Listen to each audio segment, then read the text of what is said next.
Are you already married? Are you about to get married? Are you interested in seeing what questions you should ask before marriage? If so, then keep on watching.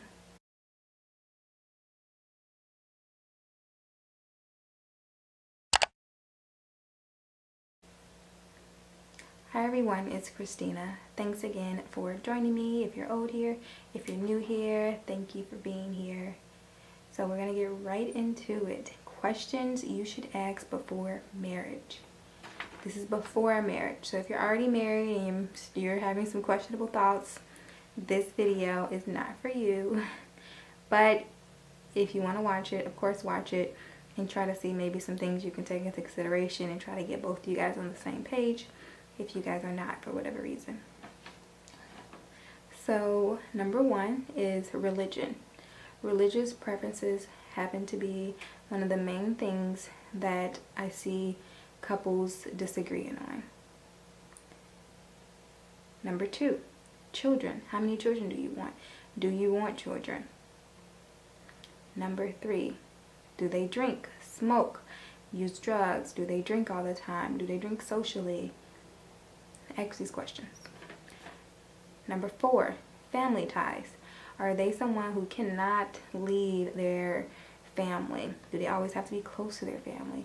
Are they completely like tied to their brother or their sister or their mom or their dad where they always have to come back to this person? Ask those things and look at those things. If that's something you think is a good thing, then okay. If that's something maybe you're not really looking for, think about that.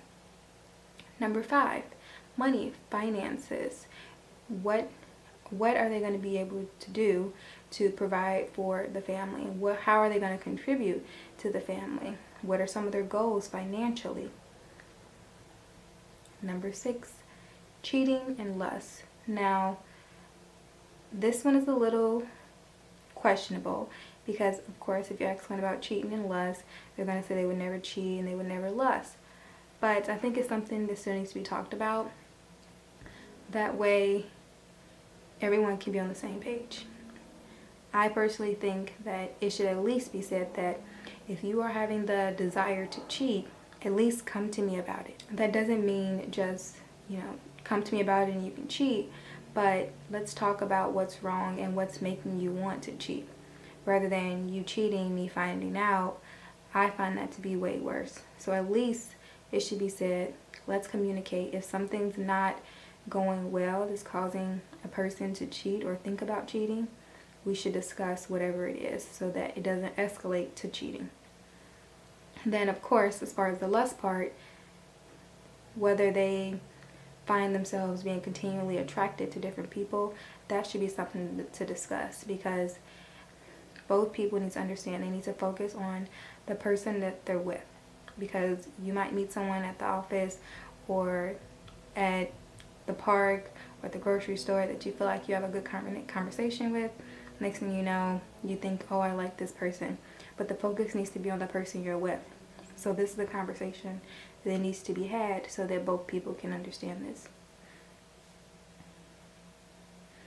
Number 7 is location. Where do you want to live? Do you want to move in the future? Do you want to just stay in the one location for the rest of your life? Think about that. Ask these questions. Number 8, communication. So how important communication is in a relationship, what you guys should be communicating about, and how much you want to communicate. Like for myself, I'm very introverted. I'm very quiet for the most part. So I don't want to talk a lot all the time, every day, all day. I'm okay with that. And my husband understands that. So it's not a big deal. And both people need to understand that, because if one person is someone who wants to talk a lot and the other person isn't, but then the other person doesn't know, then there may be a little bit of tension about that, because the other person may be wanting to talk while the other person just doesn't, because it's just their personality. But the other person who likes to talk a lot doesn't know that and doesn't understand. They feel rejected. So communication is key, and it should be discussed as far as how much someone wants to communicate, and just in general, the importance of communication about everything. Number 9 is exercise and health. Now, again, another controversial topic, but exercise and health is something that needs to be discussed. Whether that is whether you expect the person to take care of themselves, exercise, mentally stay healthy, whatever it is as far as exercise and health, that you feel like those are your standards, that needs to be discussed so that both people can be on the same page about that and understand that these are my expectations for the relationship, as far as exercise and health. And number 10, silly one, is home decor. But I do notice that a lot of couples have differences in home decor. Now this one isn't really super important because of course you can compromise and try to mix in a little bit of both personalities, but it is something that needs to be discussed. So I hope that these questions were valuable to you and are something that you think is good to ask before you get married. And if so, make sure you like and comment, and I will see you on the next video.